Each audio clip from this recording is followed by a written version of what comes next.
The history of black hair, our hairstory. The history behind all elaborate designs and hairstyles originated in different ethnic groups in Africa. The first known example of dreadlocks date back to ancient Egypt, where dreadlocks appeared on many artifacts. Ancient Egyptians with dreadlocks have also been recovered from archaeological sites. Socially, hair grooming played a significant part in status and identity in African tribes. It was a way to identify someone's social status based on ethnicity, social rank, age, marital status, wealth, fertility, manhood, religion, and death. Twisting, braiding, cotton or wool thread weaving, adding animal fat, or mud and clay were all techniques used to create these elaborate looks. Due to styling taking hours and sometimes days, much like today, women use this time of beautifying as a chance to socialize and form meaningful bonds with one another. In 1444, Europeans began to kidnap Africans of all social statuses and trade them on the west coast of Africa. Many wore elaborate hairstyles. Although the Europeans were first entranced with and admired the complexity of style, texture, and adornment of black hair, something had to be done to rid them of their identity to maintain control and dependency. Many slave owners shaved not only the men's hair but women's hair as well. This was considered an unspeakable crime to many tribes. In 1619, the first slaves were brought to Jamestown. After being on a ship for 3 months in unbearable conditions where hygiene, let alone hair care maintenance, couldn't be maintained, many of the enslaved Africans' hair was matted upon arrival. The enslaved Africans were no longer allowed to speak their native languages, do traditional dances, and maintain their hair in the styles that they chose. All of the African culture and grooming traditions began to disappear. Slave owners wanted to cut off the enslaved Africans' connection to their true self. They pushed their standard of beauty, fair skin, straight hair, and thin facial features. African dark skin, kinky hair, and wider facial features were deemed unattractive. Because of this, lighter skinned, straight hair slaves commanded higher prices at auction.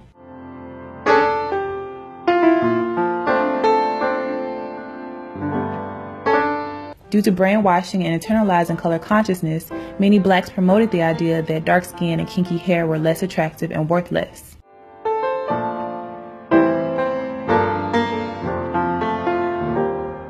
The enslaved Africans were given no way to care for their hair.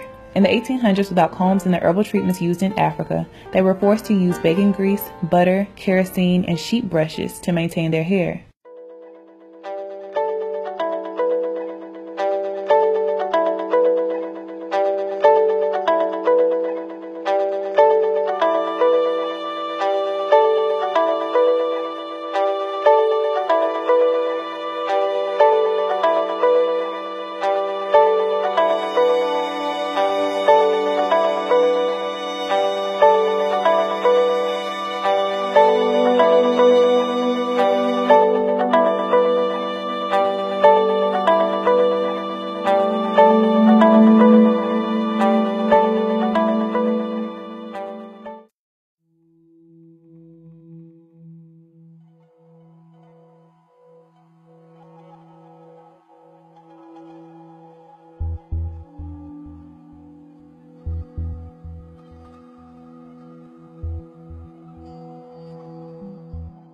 In 1845, metal hot combs are invented by the French and available to the United States. Many people believe Madam C.J. Walker invented the hot comb, which is incorrect.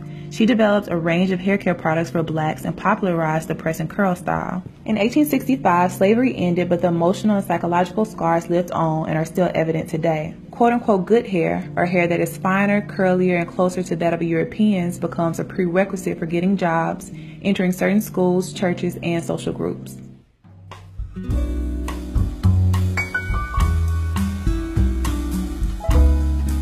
In the 1920s, Marcus Garvey, a black nationalist, urged his followers to embrace their natural hair and reclaim their African aesthetic. He is quoted as saying, "You must remove the kinks from your mind, not your hair."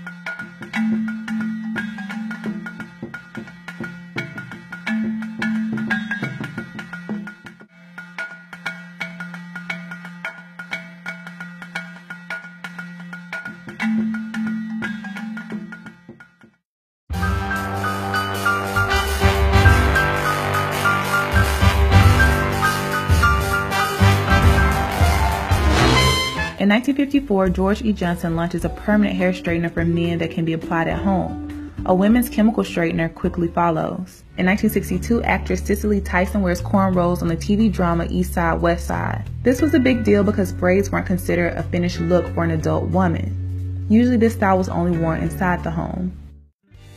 Angela Davis became an icon of black power with her large afro. The afro became a symbol for black power and pride. Kinky hair and dark skin is embraced, and the phrase "black is beautiful" is coined.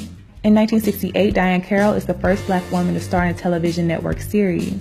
She is said to be the black version of the all-American girl with straightened, curled hair.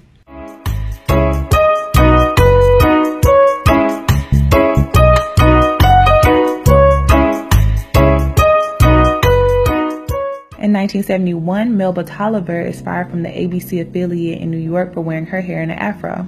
This caused a great deal of controversy.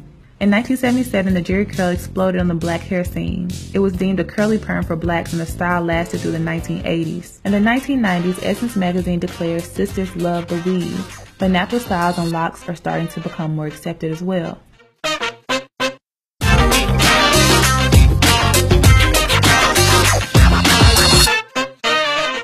In the 2000s, relaxers, braids, and natural styles are explored by African Americans.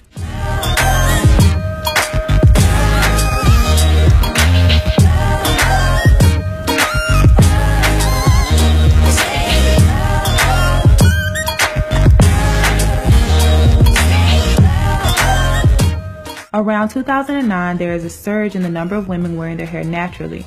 Many refer to this as the natural hair movement.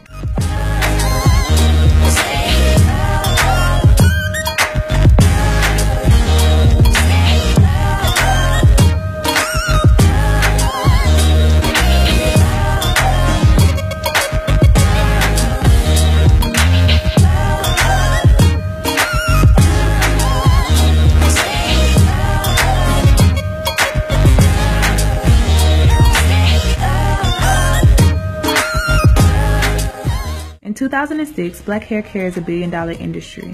Black women consume 80% of the hair industry, but only own 3%. Keratin and Brazilian treatments are marketed to smooth and straighten natural hair without damaging the hair. Naturals soon to find this to be false. Today, black women are wearing their hair in a variety of styles, both relaxed and natural.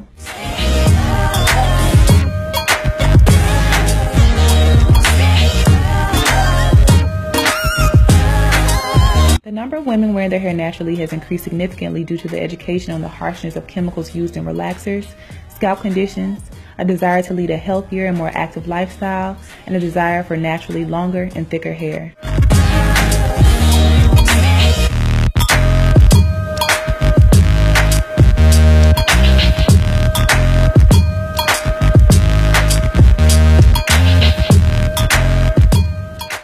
Many believe to truly embrace, understand, and appreciate our hair, especially in its natural state and how it directly relates to our culture, we must understand its history and be willing to maintain a certain level of integrity and respect regarding it. I wasn't able to list everything, unfortunately. The video would have been way too long, but I encourage you to continue to research about this subject. Thanks so much for watching. I'll see y'all next time. Peace, love, and light.